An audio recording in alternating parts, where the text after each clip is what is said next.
Hey guys, welcome to another video. Today, we're doing a video I didn't actually have planned, but I thought it was time to do. It's gonna be a bit of a heavy topic, so if it's not your thing, I totally understand. But if you're into it, stay tuned, because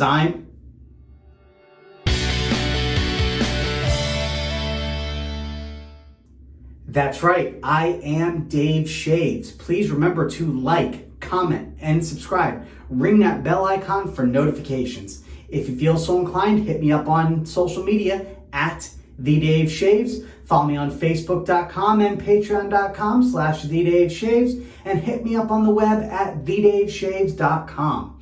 All right, so today we are going to be talking about the topic of who is Dave Shaves. This is a topic I've been wanting to do for a little while, but I never really found the right time, and I wasn't going to do it now. I actually have more videos in the pipeline that I had planned that I did release a statement on Instagram and Twitter, but unfortunately, I pushed those back. Fortunately or unfortunately, you don't really know which one you consider it, but for me, I'm going to say fortunately, I pushed it back in honor of this video. So again, it's going to be a bit of a heavy topic. We are going to be discussing mental health. So if it's not your thing, I totally understand. But if it is, stick with me. I think we'll enjoy it. All right. Before we get started, let's go ahead and look at the products we're going to be shaving with today. That's not really the point of this video, but I want to go ahead and go over them anyway. That way you know what we're using. So I am going to be using my Merkur 34C. And it does have in there a Voskhod blade. My favorite.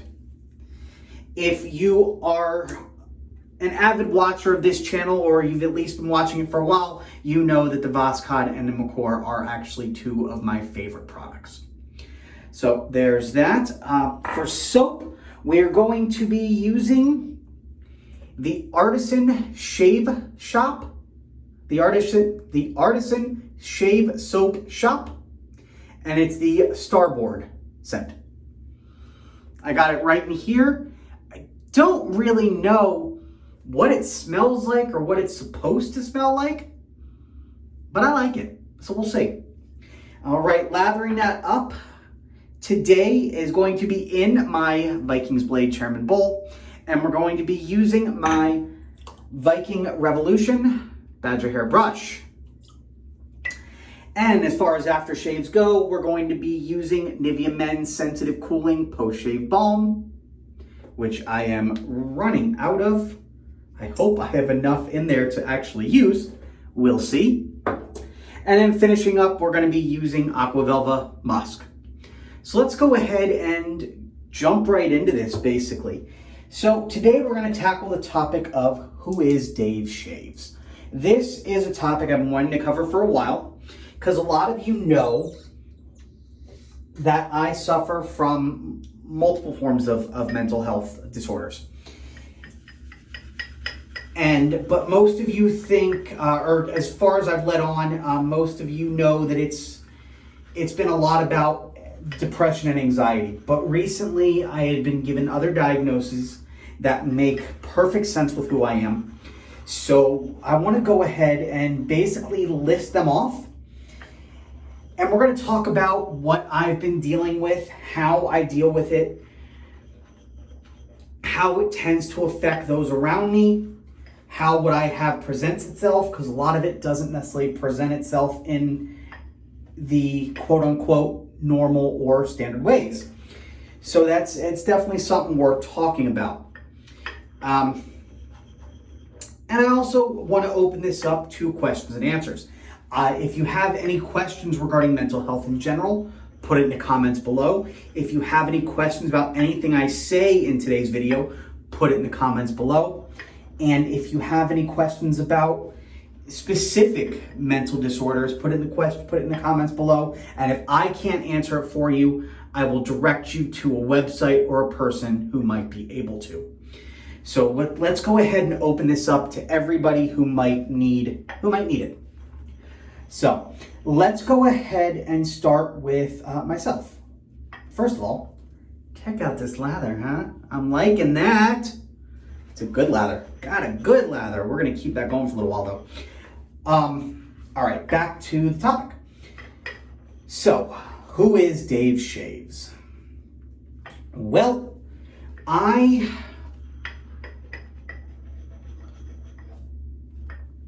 don't even know where to begin. I have a lot of issues that stem a lot from childhood trauma. When I was a kid, I was diagnosed with cancer. That was a big portion of it. I was not expected to survive. A lot of you know that. It's something we've discussed previously. But I did survive, but I've been left with a lot of survivor's guilt because I lost a lot of friends in the period of time that I was undergoing treatment. And by lost, I do mean they actually passed away. So I actually physically lost a lot of friends. A lot of friends. And for a while, because of it, I put blocks up about making friends.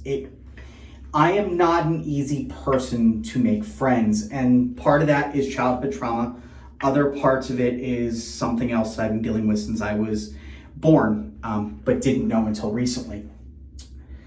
Other trauma includes being bullied my whole life because of the aforementioned disorder that I'm going to talk about that I've had since I was born but didn't know about. Lots of bullying. Really glad I didn't grow up in the day and age of cyberbullying because it would have just been so much worse. So being at home was my safe zone. So going out in public is difficult for me. And it's formed some agoraphobic-like tendencies from time to time. So that's number one. And basically a lot of this stems from childhood trauma, as I mentioned. Long-winded way of saying all that. And then also, when I reached my 20s, my very early 20s,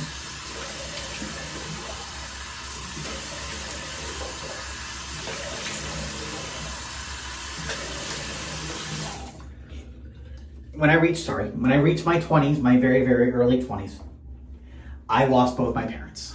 I lost my mom when I was 20 and my dad at 21, just over a year apart.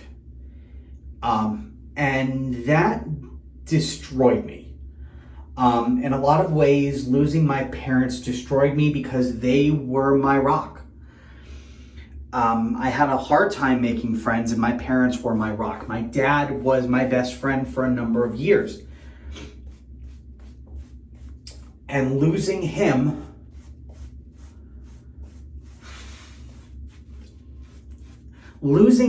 sent me to the point where I shut down.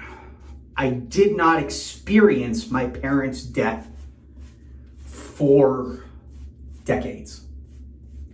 Decades, just about. I am 38. I didn't really allow myself to mourn my parents' deaths until I was 36 or 37. Like I said, I lost them when I was 20 and 21 respectively. So that's the first thing. That was my coping mechanism, was shutting down. But let's go ahead and start from the beginning. Let's go ahead and tackle every single issue I have. And we'll go into it. So,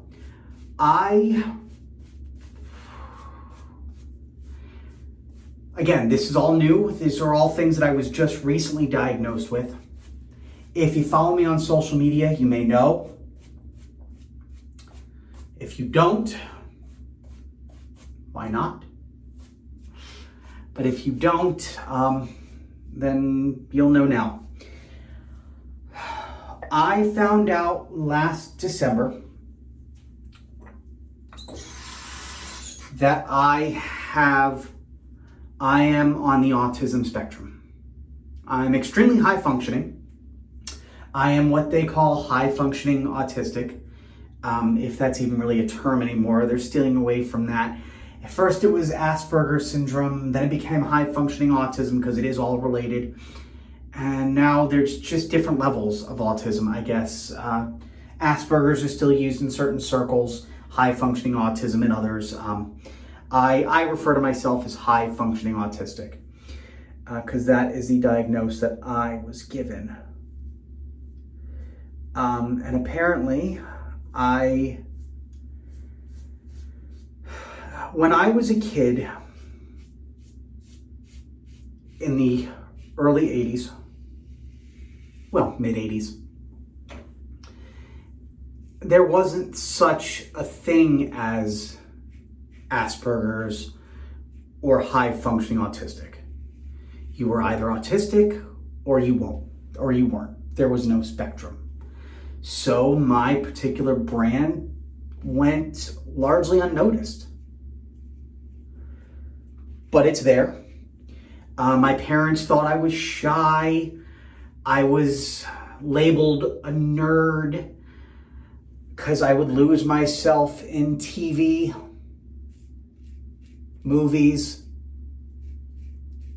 I still do. But it turns out I have autism. I have a very hard time looking people in the eye. Eye contact is extremely difficult for me. You wouldn't know it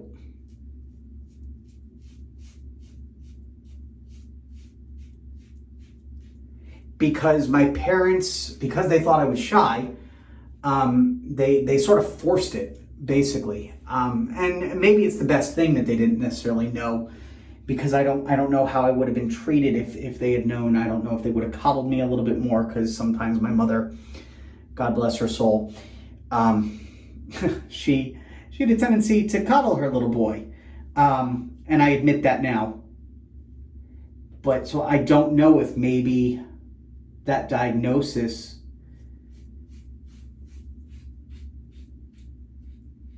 maybe would have brought that out in my mother. So on some levels, I'm glad that it wasn't, but it also made my life a lot harder. But anyway, getting back to the topic at hand, they thought I was shy. So they forced me into the social aspects in a lot of ways. Forced me to make friends, which is good. I had very hard time making friends. I still do. I don't really know how to make friends. They just sort of happen with me.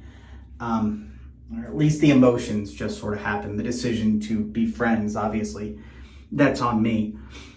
But it takes a lot for me to make that decision. You really have to ingrain yourself into me in order for me to make the decision to call you my friend. But I could not look people in the eye, and my parents, they forced it. They forced it a lot of ways. And now I can do it. I can make eye contact. If I know you and I'm comfortable with you, I can do it. I have a hard time even making eye contact with myself in the mirror. But again, it's me, so I can force it. And with my friends, I can force it. But when I'm first meeting people, it's incredibly difficult for me. I tend to look away. I tend to look down. I tend to look at people's shirts. During an introduction, I make a conscious note to look people in the eye. It takes a lot. But if I'm shaking someone's hand, I look at the hand, and then I automatically look up in their eyes, and I make that eye contact. I look away as fast as I can because it's very difficult for me. But it's there. Let's go ahead and rinse off. First pass went about as expected. This is like the third or fourth use on this blade, so this is definitely going to be it, because I can feel that it's not performing as well as I'd like it to. So anyway, so that's something I've been dealing with recently, is the diagnosis of that. It explains a lot of things. It explains, I have a lot of what's called stims. Basically, it's short for stimulations, and it's stuff that my body does to stimulate myself. I twitch a lot. I move around, so you probably even notice it sometimes in the videos. I can control it if I really put an effort to it. I twitch, I sniff. I blame a lot of the sniffing on allergies. I even do that on camera. I make comments like, damn allergies, and I don't even mean to, it just sort of happens. Actually right now, ironically, it actually is allergies. My nose is running. So it's allergies mixed with humidity in the bathroom here, in the shave den, because I just got out of the shower not long ago. So ironically, that actually is what's going on. But I do have a sniffing stim. So if I sound like I'm sniffing, but it doesn't really sound like much of anything, then it's probably my stim. I also, like I said, I twitch a lot. That is all associated with it. That brings me to the next diagnosis, which is very, very connected to it. And that is, I found out that I also have ADHD. And that people look at ADHD and you assume that it's just kids running around like crazy. It's not necessarily how it was. I was the class clown. I wasn't always hyper, even though the H does mean hyperactivity. And in some ways, there's many different forms of hyperactivity though. It's not kids running around like they're on a sugar high. Some it is, and that's basically how people diagnosed it back then, was kids that looked like they were on a constant sugar high. I didn't look like that.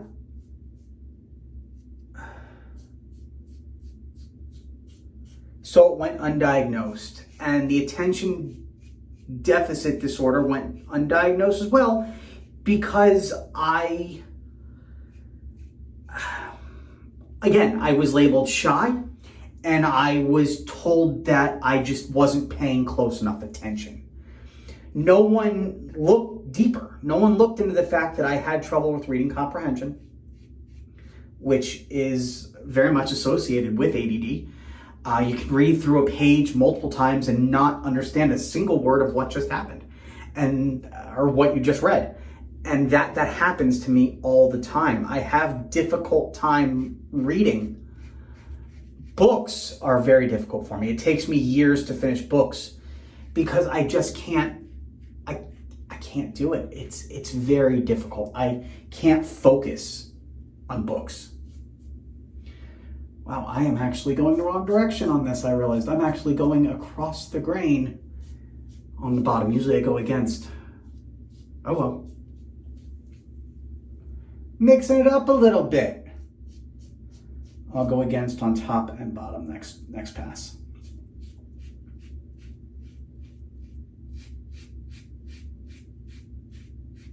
So, ADHD went undiagnosed. And then there's anxiety and depression. And then there's something that stems from that. I also, aside from anxiety and depression, severe depression, by the way, I am officially diagnosed with major depressive disorder, which is more than just sadness. It's an actual disorder, and it's more than just depression. It's major depression, and it's more than just that. It affects your entire life. There are days where I can barely get out of bed. So it's incredibly difficult dealing with major depressive disorder. I also have generalized anxiety disorder, social anxiety disorder, every other anxiety disorder you can imagine. And then there's the other thing I deal with. And this probably would have been caught years ago, but again, I didn't present like normal.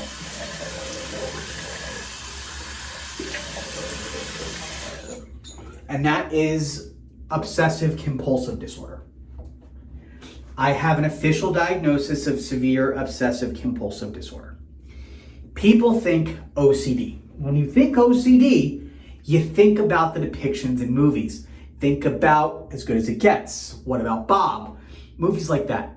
You picture people who turn light switches, sorry, using the one in the fan, multiple times.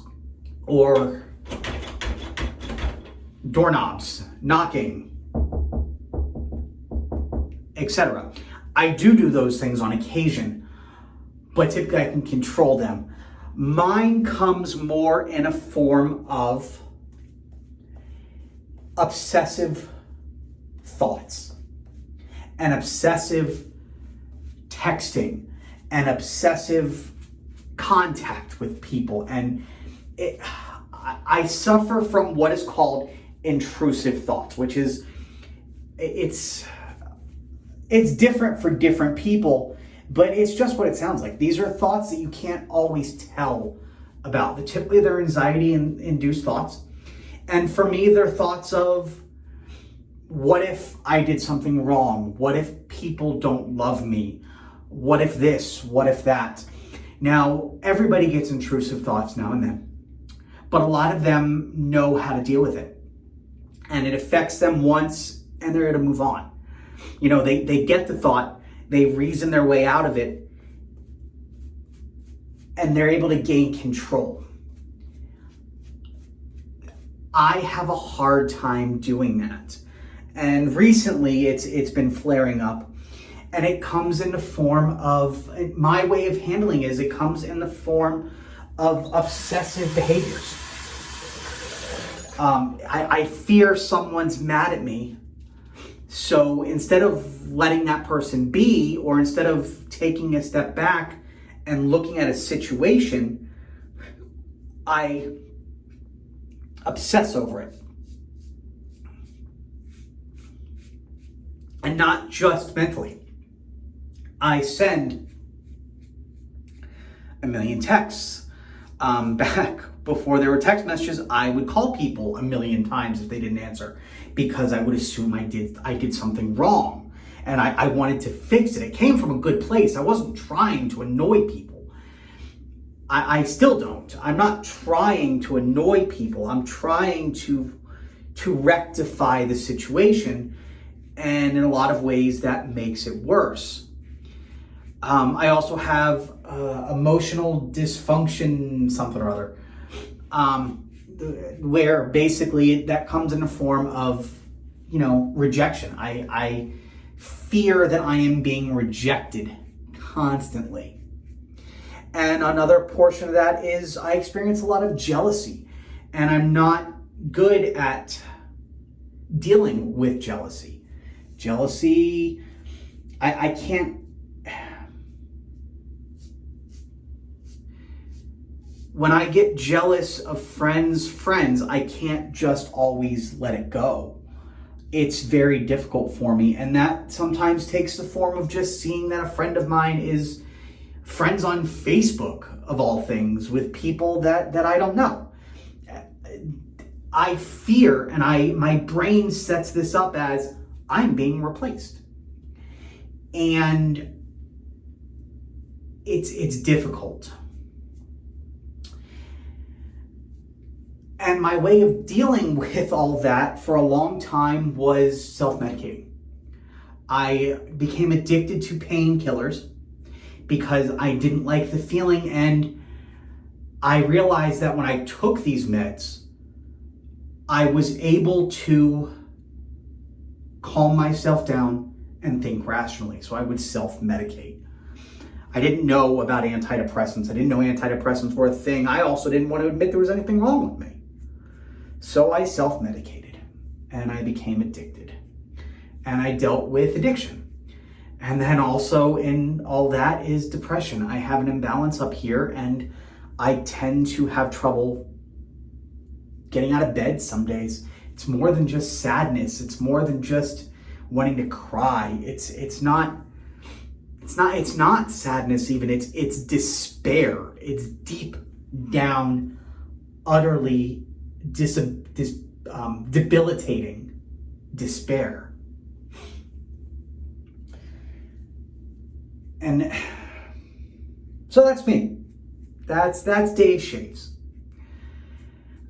These topics went on for a lot longer than I was expecting, but let me go ahead and open it up to you guys now. Let's go ahead and rinse off a little bit, and I'll finish this by opening up to you.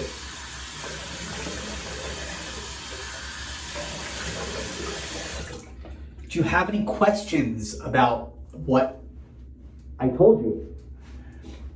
About the disorders, about how I deal with them, about what I experience? Let me know, comments below. I'm gonna literally and seriously open this up. Let's have a conversation about this. Put it in the comments below. If you wanna know about me, you wanna know, I am giving you the permission to ask. I will answer any and all questions about these that I can. And if you have questions specifically about these disorders, I've done a lot of research. If you have questions, I will probably refer you to a psychiatrist, psychologist, doctor, someone, or even a website. But I will answer your questions as best as I can. If you suffer from depression and you're feeling down and you think you suffer from depression, if you need someone to talk to, I'm here for that as well. You need someone to talk through your anxiety with, let me know. I can deal with that as well. But let's open this up. Let's have a real, honest conversation. Put it in the comments below. Let me know what you're thinking. Let me know what you think about everything I told you. Put it in the comments. Again, these are official diagnoses. They're not things that I'm guessing on. I have officially been diagnosed with autism. I have officially been diagnosed with ADHD. I have officially been diagnosed with obsessive compulsive disorder. I have officially been diagnosed with major depression, and I've officially been diagnosed with addiction disorders, and I've officially been diagnosed with anxiety. I am officially diagnosed with all of these things, so I'm willing to talk to you about them, and I'm willing to send you to places if you have questions that might be able to answer your questions, that answer my questions. And there's a lot of groups on Facebook you can join as well, and a lot of those help me as well. So that's it. Let's go ahead and splash on some of the Nivea Men Sensitive Cooling Postshave Balm. There was a little bit in here. I think there might still be a little bit left, not much. I need to get my hands on another bottle. Go ahead and rub that on. Nice, soothing shave. So, again, put it in the comments below. Let me know what you think of all this. Did you like this video? Did you not? I mean, it's not really going to change. I pride myself being open and honest, and I pride myself on mental health, and a lot of you love to hear about my mental health. So there you go. And please, if you know someone who suffers from any of this, refer them to this channel, to this video. Even if they're not into shaving. I actually do have people that view my videos simply because I talk about mental health. So let's talk about that. Let's talk more about that. You know, refer people to me. Let me know, you know, let them know about me. I'm here for everybody. So that's it. That's today's topic. I hope you enjoyed this video. If you're watching this video and you have not yet, please hit that subscribe button. If you like this video, you like all my videos, hit that like button, give me a comment below, ring that bell icon for notifications. If you feel so inclined, hit me up on social media, that is Instagram and Twitter at TheDaveShaves. Hit me up on Facebook.com/TheDaveShaves. If you feel so inclined, hit me up on Patreon at Patreon.com/ you guessed it, TheDaveShaves. And of course, hit me up on the web at TheDaveShaves.com. That said, of course, as always, stay happy, stay healthy, and keep shaving. I will see you on the next video.